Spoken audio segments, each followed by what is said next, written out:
So chapter 2 is Gateway to Spirit World, and as I already mentioned, souls move from the earth plane to the astral plane through tunnel, and in the tunnel they might be riding a beam of light, very fast beam of light, and they also feel a pull, very strong pull towards the astral plane, the spiritual world.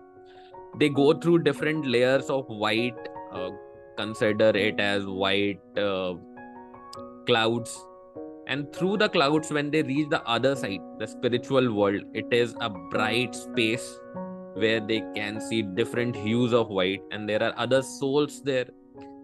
But the first interaction that they have is with their spirit guide, or they can find some old acquaintance there. We'll talk about that in chapter 3.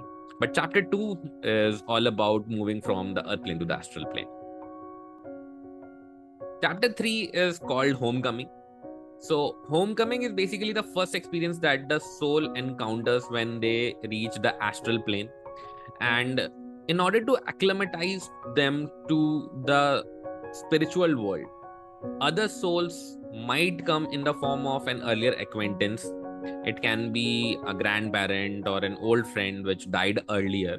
Now, this gives the soul a feeling of comfort, and they are ready to take their place in the spiritual world. Well, talking about interactions with other souls, so interaction happens through telepathy. Basically, the things going inside or the thought process of a soul is pretty transparent to anyone out there. There is no hiding. But if two souls want to have a private conversation, they can have it through touch.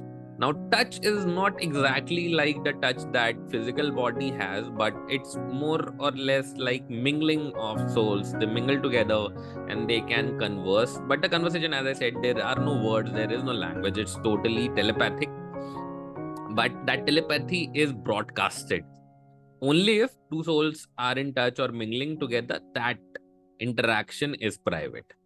Apart from that, souls can be from different planets. They can be from different time zones. Some souls take more time to reincarnate, so you can find some old souls over there. Also, the maturity of souls is discussed in this book. So maturity is not about too many incarnations, but it is about how fast the soul is learning.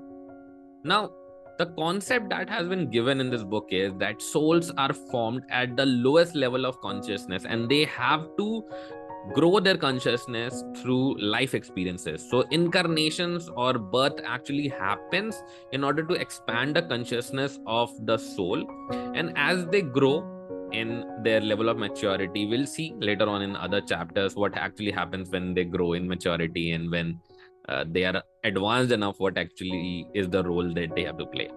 But homecoming, as I said in chapter 3, is all about the first experience in the astral world.